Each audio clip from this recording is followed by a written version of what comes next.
आई, PCSच्या मुख्य परीक्षेचा निकाल येईल. मला पूर्ण विश्वास आहे की माझी निवड मुलाखतीसाठी होईल. फक्त काही दिवसांसाठी लग्नाची गोष्ट विसरा. निशाने तिच्या आईकडे बाबांपर्यंत तिची विनंती पोहोचण्यासाठी अर्ज केला. निशा ही एक 25 वर्षाची शिकलेली आणि स्वप्न पाहणारी युवती आहे. निशा एक प्रतिभावानी विद्यार्थिनी होती. कदाचित जर तिला संधी मिळाली असती तर ती आयुष्यात कुठेतरी वेगळ्या ठिकाणी पोहोचली असती.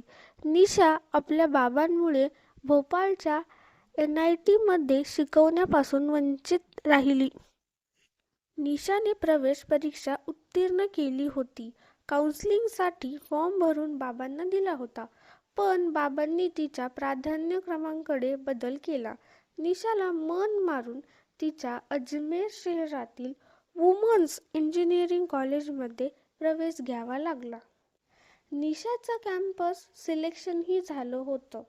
पण बाबांनी तिला घराबाहेर पाठवण्यास नकार दिला. त्यामुळे निशाने सिव्हिल सर्व्हिसेसमध्ये तयारी करण्याचा निर्णय घेतला. पण बाबांनी हे विचार करून परवानगी दिली की ती सिव्हिल सर्व्हिसेसची तयारी घरी राहून करू शकेल. लोकांमध्ये नाव होईल की अग्रवालजी आपल्या मुलीला किती प्रोत्साहन देत आहेत आणि तिला तयारी करून घेत आहेत. शिवाय घरातच राहिल्यास लग्नासाठी मुलाला भेटणंही सोपं होईल. योग्य क्षणी आपल्या कुवतीनुसार मुलगा मिळाला की तिचं लग्न लावून देऊ. निशा आपल्या बाबांच्या योजना समजल्याविना मन लावून परीक्षेची तयारी करत होती. PCSच्या रिक्त जागा 2 वर्षातूनच येतात आणि परीक्षेची संपूर्ण प्रक्रिया पूर्ण होण्यासाठीच अनेक वर्षे लागतात. निशासाठी हा पहिलाच प्रयत्न अंतिम प्रयत्न होता. तिच्यासाठी ही परीक्षा आरपारची लढाई होती. निशाच्या मेहनतीचं फळ तिला मिळतच होतं. पण खरी यशस्वीता अद्याप थोडी दूर होती. दरम्यान सुधीर नावाचा मुलाचा रिश्ता आला होता. घर आणि वर दोन्हीही निशाच्या बाबांना खूप आवडले होते आणि आता त्यांनी या मुलाशी निशाचं लग्न लावून देण्याचा पूर्ण निर्णय घेतला होता. मुलगा आणि मुलगी यांना भेटणं ही फक्त एक औपचारिकता होती. दोन्ही कुटुंबांना या नात्याला मंजुरी दिली होती. लग्न काही काळ टाळता यावं यासाठी निशा आपल्या आईकडे विनंती करत होती. पण निशाची आई तिच्या बाबांना समजवण्यात अपयशी ठरली. मग PCSचा निकाल कधी येईल याचा काहीही भरोसा नाही. इतका चांगला रिश्ता परत मिळेल याची शाश्वती पण नाही. मुलगा आणि घराणं दोन्हीही खूप चांगलं उत्तम आहे. जर निशानी साक्षात्कारासाठी निवडही झाली तर ती लग्नानंतर साक्षात्कार देईल. PCS वाल्यांनी लग्न झालेल्या परीक्षा देण्यास बंदी घातली नाही असं निशाच्या बाबांनी ठामपणे सांगितलं. PCS वाल्यांनी बंदी नाही घातली, पण तिच्या सासरच्यांनी घातली तर मग काय करायचं? निशाच्या आईने आपली चिंता व्यक्त केली. असे लोक नाही आहेत ते. त्यांच्या स्वतःच्याही मुलीने एका मोठ्या कॉलेजमधून इंजिनिअरिंग केलं आहे. बाबांनी उत्तर दिलं. हो ना, खरं आहे ना बाबा, निशा म्हणाली. आपली गोष्ट संपवत सुधीरच्या चेहऱ्याची स्मित हास्यात बदलली होती. निशा ही सुधीरच्या बोलण्यावर खळखळून हसू लागली. सुधीरच्या बोलण्याने निशाला आश्वासित केलं होतं.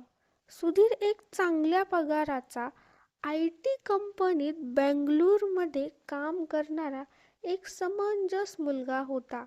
निशाच्या वडिलांनी स्वतःला समजावत म्हटलं होतं, मी निशाचा बाप आहे, तिचा शत्रू नाही. तिच्या भल्यासाठीच तिचं लग्न लावत आहे. वय वाढल्यावर चांगले संबंध मिळणं कठीण होतं. बाकी तर सर्व निशाच्या नशिबावरच आहे. आता मुलाकडचे लोक येत असतील तयारी करा. निशालाही समजावून सांगा की कुठल्याही निरर्थक गोष्टी करू नये. असं म्हणून निशाचे वडील निघून गेले. सुधीरचे आई वडील त्यांच्या सोबत निशाला भेटण्यासाठी आले. ते आपल्या चुलत भावंडांना, आत्या, मावशांना आणि बरेच नातेवाईकांना घेऊन यायचा आग्रह करत होते. पण सुधीरने स्पष्ट नकार देत सांगितलं की एवढ्या लोकांना घेऊन जाणं म्हणजे एखाद्या मुलीला प्रदर्शनाची वस्तू बनवणं आहे आणि ते मला अजिबात मान्य नाही. सुधीर आणि त्यांचं कुटुंब निशाला भेटण्यासाठी अग्रवाल यांच्या घरी पोचलं. घरातील बाकीच्या औपचारिक गोष्टी पूर्ण झाल्यावर निशा आणि सुधीरला एकमेकांशी बोलण्यासाठी वेळ देण्यात आला. निशाला सुधीर खूप समजूतदार वाटला. सुधीरलाही निशा जीवनसाथी म्हणून चांगली वाटली. बोलता बोलता निशाने सुधीरला विचारलं, जर तुमच्या पत्नीचं राज्यसेवेमध्ये निवड झाली तर तुम्ही काय कराल? सुधीरने उत्तर दिलं, प्रथम तर तिचं उच्च पदावरच्या मुलगी माझ्यासारख्या सॉफ्टवेअर इंजिनियरशी लग्न का करेल? आणि जर केलंच तर मला वर्क फ्रॉम होम घ्यावं लागेल किंवा त्या राज्यात राहायला जावं लागेल. छोट्या छोट्या शहरांमध्ये माझ्यासारख्या सॉफ्टवेअर इंजिनिअरिंगसाठी नोकऱ्या मिळतच असं नाही, पण प्रत्येक वेळी पत्नीनेच करिअर का थांबवायला हवं? नाही, एवढ्या स्पर्धा परीक्षेनंतर मिळालेली चांगली नोकरी, गरज पडली तर मी घरी राहून घर सांभाळेन. एक गोष्ट सांगू का? हो, नक्कीच सांगा ना. निशाने फार उत्सुकतेने सुधीरला विचारले. मी सुद्धा कधीतरी तयारी करायचं ठरवलं होतं, पण पुस्तकांची एवढी मोठी यादी पाहूनच घाबरलो. खरं ही परीक्षा उत्तीर्ण करणारे लोक दुसऱ्या ग्रहाचेच असावे, असं सुधीर हसून म्हणत लागला. सुधीरच्या या बोलण्यावर निशाही खळखळून हसू लागली. सुधीरच्या बोलण्याने निशाला त्याच्यातील बदल अधिक आत्मीयता वाटू लागली. दोन्ही कुटुंबांनी पुढील 2 महिन्यात निशा आणि सुधीरचं लग्न ठरवलं आणि दोघांचाही विवाह संपूर्णपणे पार पडला. लग्नाच्या 15 दिवसांनंतरच निशा सुधीरसोबत बंगळुरूला आली होती. बंगळुरूला आल्यावर अवघे 15 दिवस झाले होते की निशाचा PCSEचा निकाल आला. निशाचा इंटरव्ह्यू कॉल झाला होता. आनंदाने निशाचे पाय तर जमिनीवर टेकवतच नव्हते.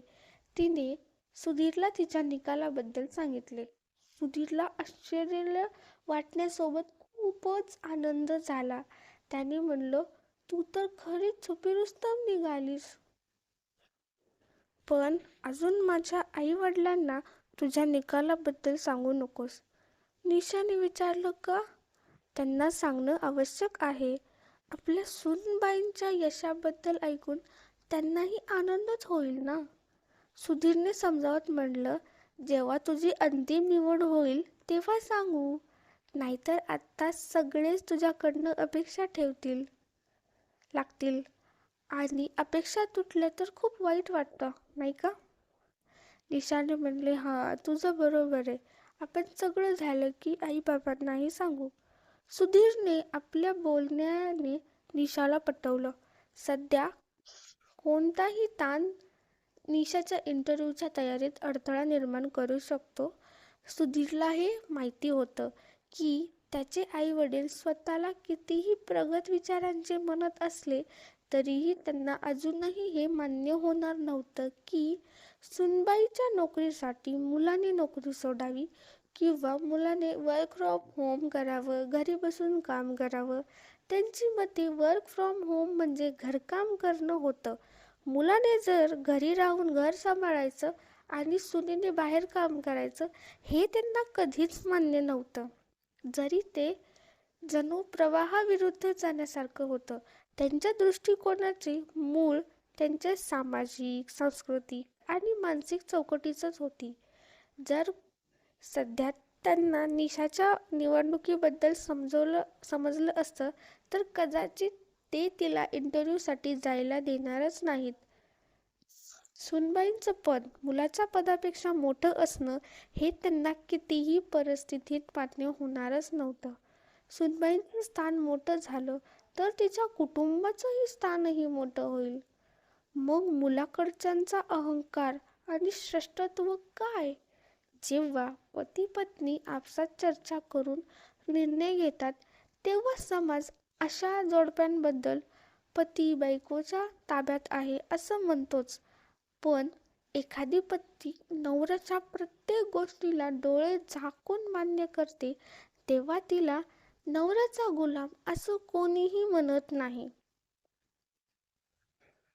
आपली विचारसरणीच अशी आहे की गुलामी, शांतता आणि फक्त कर्तव्य निभावणं याला सुसंस्कृत आणि चांगल्या स्त्रीचं लक्षण मानलं जातं. काय होईल ते पुढे पाहू. पण सध्या तरी निशाला पूर्णपणे तणावमुक्त ठेवणं महत्त्वाचं आहे, जेणेकरून ती एक चांगली तयारी करू शकेल. अंतिम टप्प्यावर पोहोचून निवड झाली नाही तर निशाला किती वाईट वाटेल ना. तिचं तो स्वप्नच तुटेल. निशाने आपल्या मम्मी पप्पांना तिच्या निवडीबद्दल सांगितलं. मात्र त्यांनी सासऱ्यांच्या या बाबतीत काहीही चर्चा करू नये अशी ताकीदही दिली होती. निशा बंगळुरूला राहूनच तयारी करत होती. सुधीर तिला घरकामात मदत करत असे. खरं तर मोठी कामं सुधीरच करत असे. सॅलड चिरणं, ताट पुसणं, डायनिंग टेबलवर जेवण ठेवणं अशी कामं निशा करत असे. खिचडी, पोहे, पुलाव, डाळ, भात यांसारखा पटकन होणारा स्वयंपाक करत असे. निशाचा साक्षात्कार अजमेरला होता. घरच्यांना न सांगता सुधीर निशाला साक्षात्कारासाठी अजमेरला घेऊन गेला. निशाचा साक्षात्कार खूप चांगला झाला. तिला अंतिम निवडीची पूर्ण खात्री होती. नंतर दोघे पुन्हा बंगळुरूला परतले. 2 महिन्यांनी सकाळी 6 वाजता सुधीरचा फोन वाजला. ट्रिंग ट्रिंग ट्रिंग ट्रिंग. सुधीरने झोपेतल्या झोपेत फोनकडे पाहिलं. स्क्रीनवर पप्पांचं नाव झळकत होतं. आज पप्पांनी इतक्या सकाळी का फोन केला असेल त्याला कळत नव्हतं. घरात सगळं ठीक असेल ना, काही झालं तर नसे ना, असे काही काही विचार सुधीरच्या मनात येत होते. फोन उचलला. फोन उचलताच तिकडून जणू स्फोटच झाला. आता एवढा मोठा झालास की घराजवळ जाऊन पण घरी येणार नाहीस? जयपूरपर्यंत जाऊन आलास, आम्हाला सांगायचं नाही? आजच्या वर्तमानपत्रातून आम्हाला हे कळलं. सुधीरचे पप्पा फोनवर चांगलेच संतापले होते. सुधीर विचार करत होता, वर्तमानपत्रातून कसं कळालं? तेवढ्यात त्याला आठवलं, तुम्हाला सांगणारच होतो, पण एकदा निशाचा अंतिम निकाल लागल्यावर सांगायचं ठरवलं होतं. निकाल लागला का? तेवढ्यात फोन सुधीरच्या आईने घेतला. अजूनही तू त्या काल आलेल्या मुलीलाच काळजी आहे. आम्ही तर आता काय राहिलोय ना तुझ्यासाठी? आम्ही कोण आहे तुझ्यासाठी? आता कोणीच नाहीये. हो, निकाल लागलाय. तुझ्या निशाने टॉप केलंय. पेपरमध्ये फोटोही आलाय तिचा. सकाळपासूनच अनेक लोकांचे फोन येतात. सगळे आम्हाला टोमणे मारतायत. आता तर तुझी बायको कलेक्टर झाली आहे म्हणे. म्हणजे मुलगा बायको दोघेही राजस्थानला येणार आता. तुला नोकरीची गरज काय आता? बायको ऑफिसला जाईल, मुलगा घर सांभाळेल. तू तर आमची चांगलीच जग फसवणूक केली आहेस. तुला आम्हाला एकदा सुद्धा सांगितलं वाटलं नाही का? आधीच कळालं असतं की तुझी महाराणी कलेक्टर होण्याची स्वप्न पाहते तर कधीच तुझं लग्न केलं नसतं. सुधीर म्हणाला, आई, तू तर स्वतः मला तयारी करायला सांगत होतीस. मीच नकार दिला होता. तुला आनंद व्हायला हवा की तुझ्या पोराने नाही, पण तुझ्या सुनेने तरी तुझं स्वप्न पूर्ण केलंय. तूच खुश हो त्या बायकोचा गुलाम बनून. मी कशाला आनंद साजरा करू की माझा मुलगा आता माझा राहिलाच नाही. त्याची आई रागाने म्हणाली, आई, बायको अर्धांगिनी असते, म्हणजे पतीचा अर्धा भाग. मग आपल्या अर्ध्या भागाच्या यशाचा आनंद तर व्हायलाच हवा ना. सुधीर हसून म्हणाला, पती म्हणून मी तिचा होऊ शकतो, पण मुलगा तर मात्र मी तुझाच राहीन. आईची जागा पत्नी कधीच घेऊ शकत नाही, हे तुला पण माहिती आहे ना. सुधीरने समजवण्याचा प्रयत्न केला, आता तू या फालतूच्या गोष्टी करू नकोस. परीक्षा दिली, पासही झाली, पण आता तिला जॉईन करण्याचा विचार तिच्या डोक्यातून काढ म्हणावं. हे सगळं आपल्या घरी चालणार नाही. आणि तू बंगलोरला आणि ती राजस्थानला, गृहस्थी कशी चालेल? आपल्या आईने आपल्या शेवटचा डाव टाकत म्हटलं, आई, आम्ही दोघं 2 दिवसात जयपूरला येतो, मग आपण याच्यावर सविस्तर बोलू. असं म्हणत सुधीरने फोन ठेवला. पण निशा गुपचूप सुधीर आणि त्याच्या आईवडिलांचे बोलणे ऐकत होती. तिचे डोळे पाणावले होते. खरंच ते खूप रागवले होते. डोळ्यात अश्रू भरून निशाने ओठ कापत म्हणलं, सुधीर, याला इथेच थांबूया. तुम्ही माझ्यासाठी खूप काही केले आणि अजूनही करत आहात की तेवढं माझ्या पप्पांनीही केलं नव्हतं. माझे पप्पाही कदाचित असे रिॲक्ट झाले असते. आपण आईला आत्ताच कॉल करून सांगू की मी जॉईन करणार नाही. माझं निवड होणं हेच माझं स्वप्न होतं. निवड झाली हेच माझ्यासाठी खूप आहे. मी याचाच आनंद मानेन. नोकरी करायची की नाही याचा काही फरक पडत नाही. पण मला फरक पडतो निशा. तू फक्त निवड झाली नाहीस, तू टॉप केलं आहेस. तू ही नोकरी, पद, प्रतिष्ठा सर्वच्या हेतू लायक आहेस. जर माझ्या जागी तू असतीस तर माझ्या स्वप्नांसाठी तूही हेच केलं असतंस, तेही मनापासून. नेहमी मुलगीच का नोकरी सोडावी, नेहमी मुलीनेच का त्याग करावा? सुधीर म्हणाला, जेव्हा तुला माझ्यापेक्षा चांगली नोकरी मिळाली आहे तेव्हा मला माझी नोकरी सोडावीच लागणार ना. सुधीर म्हणाला, पण सुधीर, लोक काय म्हणतील? म्हणतील की मी तुला तुझ्या घरापासून दूर केलं. तू माझ्यासाठी इतकं मोठं बलिदान का करशील? लोक मला कुसंस्कारी मुलगी म्हणतील. निशा म्हणाली, हे लोकांचे दृष्टिकोन आहेत. स्त्री आणि पुरुष दोघांच्या समान निर्णयांनी वेगवेगळ्या नजरेने बघितलं जातं. स्त्री नोकरी सोडते तेव्हा एक सामान्य गोष्ट मानली जाते, जणू की तिने ते करायलाच हवं. पण पुरुष सोडतो तेव्हा ती एक असामान्य घटना होते. हे काही बलिदान नाही तर एक हुशार निर्णय आहे. सरकारी नोकरी अधिक सुरक्षित असते आणि दुसरं म्हणजे आपल्याला आपल्याच माणसांसोबत राहायला मिळेल. तू मला माझ्या घरच्यांपासून दूर करत नाही आहेस ना. मग त्यांच्या सुसंस्कृत विचारसरणी आणि दृष्टिकोन त्यांना आपल्यापासून दूर करत आहे. हळूहळू समजून घेतील ग ते की त्यांचा मुलगा बरोबर आहे आणि नेहमी बरोबरच असतो. सुधीरने समजावलं, मुलीला बाहेर काम करण्यासाठी फक्त परवानगी मिळाली तरी तेच पुरेसं असतं, असं आम्ही मुलींना वाटतं. पण तुझा विचार करणं वेगळ्या स्तराचं आहे. निशाने मोठ्या डोळ्याने त्याच्याकडे पाहत म्हणली, आपण फक्त न्यायामध्ये स्त्री पुरुष समानतेच्या गोष्टी करतो, पण प्रत्यक्ष आपण काहीच पाळत नाही. आपण कधीही स्त्रीला दुय्यमच दर्जा देतो. आणि लोकांचा दृष्टिकोन बदलणं गरजेचं आहे. मुलीला परवानगी का मागावी लागते? परवानगी मागणं म्हणजे तिच्यावर आपलं स्वामित्व असल्यासारखं आहे. मुलगी बाहेरील प्रभावाशिवाय स्वतःचा निर्णय घेऊ शकली तेव्हाच ती खऱ्या अर्थाने सशक्त होईल. मी काही महान कार्य करत नाहीये निशा. उद्या जर मला तुझ्यापेक्षा चांगलं पद मिळालं तर तूही हेच करशील आणि हे मला माहिती आहे, जे आत्ता मी करत आहे. सुधीर म्हणाला, मी याबाबत कधीच विचार केला नव्हता की मला नेहमी वाटायचं की घराचं संपूर्ण दायित्व हे मुलीचंच असतं. मुलगा हवा तर मदत करू शकतो. निशा म्हणाली, ही तुझी विचारसरणी आहे, ज्यामुळेच प्रत्येक काम करणाऱ्या महिलेला एकच प्रश्न विचारला जातो. तुम्ही घर आणि काम यांमध्ये कसं जमवता बरं?